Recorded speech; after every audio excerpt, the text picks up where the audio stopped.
This setup makes your speakers sound 2x better. What if I told you that your speakers aren't the problem? Right now, you might be thinking about upgrading to a better pair, spending hundreds or even thousands of dollars. But here's the truth, you're not really hearing your speakers at all. You're hearing your room, the walls, the furniture, the distance from the back wall, even the carpet under your feet is coloring the sound in ways you can't imagine. And the best part? You can fix it without spending a fortune on new gear. In this video, I'm going to show you a setup that makes your existing speakers sound twice as good, maybe even better, using science-backed tweaks that professionals use in studios and home theaters. Before we dive in, hit that subscribe button and drop a like if you're serious about better sound. And tell me in the comments, which speakers or sound bars are you using right now, and what problems are you facing with them? Is it muddy bass, harsh highs, or maybe the sound just feels flat? Let me know, because today we're solving all of that. Why your speakers don't sound like they should. When you buy a pair of speakers, whether they're bookshelf models, floor standers, or even a premium soundbar, the manufacturer tunes them in a controlled environment. They use treated rooms with specific dimensions, careful placement, and professional equipment to make sure the frequency response is balanced. But when you bring those same speakers into your living room, bedroom, or basement, everything changes. Your room has its own acoustic signature. Hard walls reflect sound waves back at you, creating peaks where certain frequencies get louder than they should be. Corners trap bass,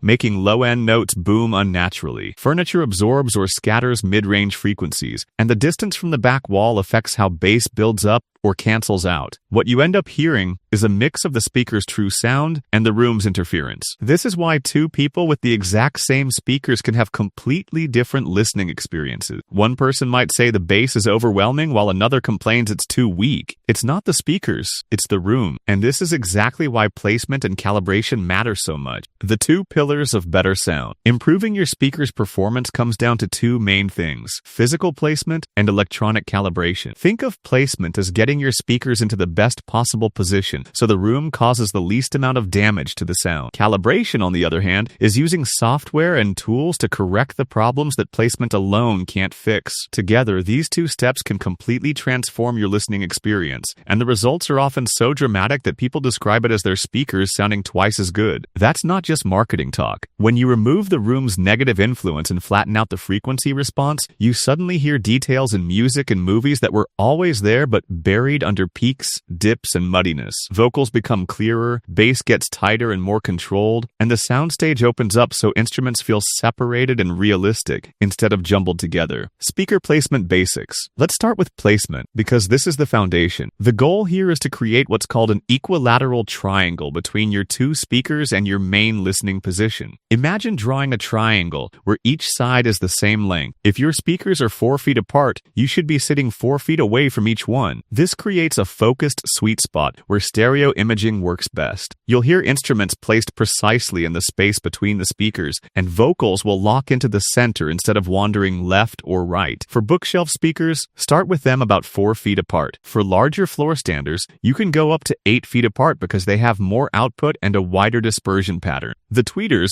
which are the small drivers that handle high frequencies, should be at ear height when you're seated. If they're too high or too low, the sound won't reach your ears directly, and you'll lose clarity and detail. Now here's where most people go wrong. They push speakers right up against the wall or into corners to save space. This is a mistake. When a speaker is too close to a wall, especially the back wall, bass frequencies reflect back and combine with the direct sound from the speaker. This creates something called boundary reinforcement, which makes bass louder but also muddy and uncontrolled. You might think more bass is good, but what you're actually getting is boomy, one-note bass that lacks definition. The fix is simple. Pull your speakers at least 2 to 3 feet away from any walls. If you have the space, even more is better. This gives the bass room to breathe and prevents those nasty reflections from muddying up the mid-range. I know it's tempting to tuck speakers into corners or against the wall for aesthetics, but if you want better sound, you have to give them room to work. Another important detail is toe-in, which means angling the speakers slightly inward so they point toward your listening position. This focuses the sound and tightens the stereo image. You don't want them aimed directly at you like laser beams, just a gentle angle. Start with a small toe in and adjust by ear. Too much and the sound becomes narrow and fatiguing. Too little and the soundstage feels vague and spread out. Once you find the sweet spot, mark the positions with tape on the floor or use furniture as reference points. This might sound obsessive, but small changes in placement can make a big difference, and you want to be able to return to the optimal position if the speakers get moved. Understanding room acoustics. Even with perfect placement, your room will still have acoustic problems.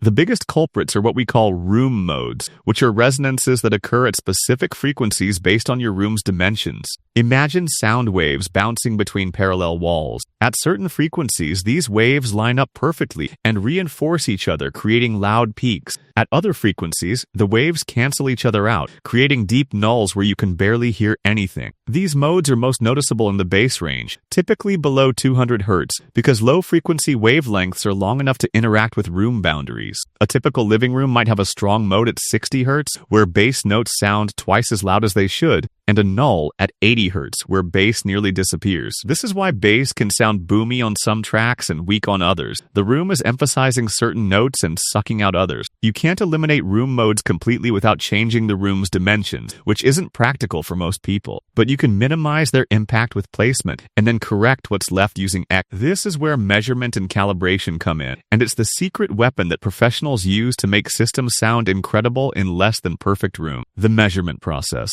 To fix what you can't hear with your ears alone, you need to measure your room's frequency response. This means using a microphone and software to create a graph that shows exactly which frequencies are too loud and which are too quiet. The industry standard free tool for this is called Roomic Wizard, or Roo. It's been around for years, it's trusted by audio engineers, and it's available for Windows, Mac, and even Linux. To use Roo, you need a calibrated measurement microphone. The most popular option is the Mini DSP UMIC 1 or UMIC 2, which costs around $100. These microphones come with a calibration file that ensures accurate measurements. You can't use a regular computer mic or a headset microphone because they're not designed for this kind of precision. Here's how it works. You place the microphone at your listening position, right where your head would be when you're watching a movie or listening to music. The mic should be at ear height, so use a mic stand or stack some books to get it in the right spot. Connect the mic to your laptop via USB. Open Roo and run a frequency sweep from 20 Hz all the way up to 20,000 Hz. This sweep plays a series of tones that cover the entire audible spectrum. The microphone captures how loud each frequency is at your listening position, and Roo turns that into a graph. What you'll see is a wavy line that shows peaks and dips. Ideally, you want that line to be as flat as possible, meaning every frequency is equally loud. In reality, no room is perfectly flat. You'll see bumps where the room is boosting certain frequencies and valleys where it's cutting them. Interpreting the data. When you look at your first measurement, it can be overwhelming. There are peaks, dips, and all kinds of jagged sections. The key is to apply smoothing to the graph so you can see the general trend without getting distracted by tiny variations. A common setting is 1/6 octave smoothing, which averages nearby frequencies together to give you a clearer picture. Focus on the bass and mid-range first. These are the areas where room problems are most audible and where EQ corrections make the biggest difference. Look for large peaks, especially in the bass region. A peak at 60 Hz that's 10 decibels above the average level is going to make bass sound boomy and overwhelming. Similarly, a deep null at 80 Hz will make bass feel weak and disconnected. These are the problems you want to target. The high frequencies, the treble area above 10,000 Hz, are usually less problematic. Small variations up there are often caused by the microphone position or reflections from nearby objects, and aggressive EQ in the treble can make the sound harsh and fatiguing. So the general rule is to focus your corrections on bass and mid-range, leave the treble mostly alone, and avoid extreme adjustments. Applying EQ correction. Once you've identified the problem, the next step is to fix them using parametric EQ. This is where you use a device like a mini DSP to insert filters that lower peaks and raise dips. Mini DSP makes several affordable processors that sit between your source and your amplifier, allowing you to apply EQ corrections digitally without degrading the sound. A popular option is the Mini DSP 2x4 HD, which costs around $200 and gives you precise control over each channel. In Roo, there's a built-in EQ tool that analyzes your measurement and suggests filters. You select the frequency range you want to correct, set some limits on how much boost or cut to apply, and Roo generates a list of filters. Each filter has 3 parameters: frequency, gain, and Q value. Frequency is which note you're adjusting. Gain is how much you're boosting or cutting that frequency. Q is how narrow or wide the filter is. A high Q means a narrow surgical cut that targets just one problem frequency. A low Q means a broad, gentle adjustment that affects a wider range. A good rule of thumb is to keep boosts under 3 decibels. Boosting too much can push your speakers beyond their limits and introduce distortion. Cuts are safer because you're reducing output rather than asking the speaker to do more. For most room, you'll use a combination of cuts to tame peaks and gentle boosts to fill in small dips. Once you've generated the filters in Roux, you load them into the Mini DSP software, save the settings, and then run another measurement to see if the response is flatter. It's an iterative process. You measure, apply correction, measure again, and tweak until you're happy with the result. The before and after difference. When people go through this process for the first time, the reaction is almost always the same. Shock. They can't believe how much better their system sounds. Bass that was muddy and one note becomes tight and articulate. You can suddenly hear the difference between a kick drum and a bass guitar instead of just a low-end rumble. Mid-range clarity improves so vocals sound natural and present instead of recessed or nasal. The soundstage opens up, and instruments that were smeared together now have distinct positions in space. It's like cleaning a dirty window. You didn't realize how much the room was obscuring until you remove its influence.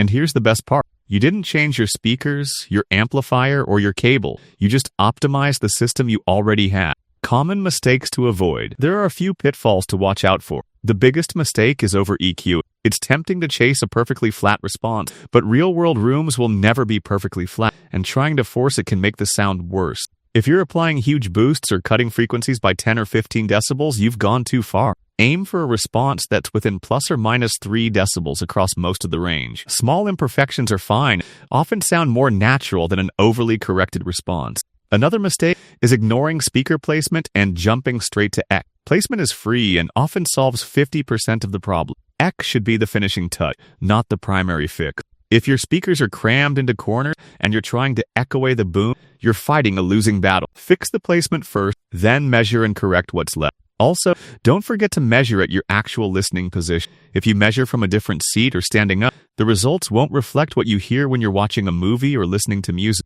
And avoid moving the microphone around during a switch. Keep it stable and in one spot for consistent results. Budget and gear breakdown. Let's talk about what this setup actually costs. You'll need a laptop, which most people already have. Rumic Wizard is completely free.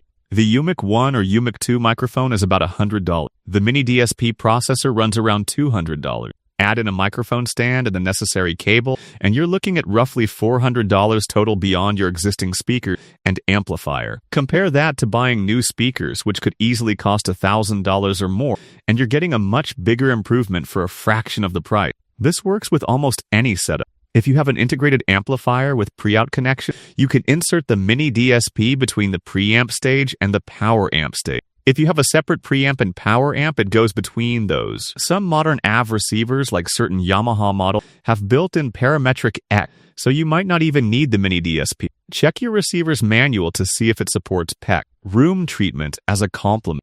While placement and EQ do most of the heavy lifting, adding some basic room treatment can push things even further. Acoustic panels placed at the first reflection points on the side wall absorb early reflections that blur the stereo in. Bass traps in the corners help control low-frequency buildup. You don't need to turn your room into a studio, but a few well-placed panels can make a noticeable difference, especially if your room has hard surfaces like tile floors or bare walls. Think of treatment as the final polish after you've nailed placement and why this matters. At the end of the day, this setup is about getting the most out of what you already own. Audio gear marketing wants you to believe that the next upgrade is always the answer, but the truth is that most people never unlock the full potential of their current system. Proper placement and calibration reveal what your speakers are truly capable of. You'll hear details you missed, feel more engaged with music and movies, and stop constantly wondering if you need better gear. This approach is used by professionals in studios and home theaters because it works.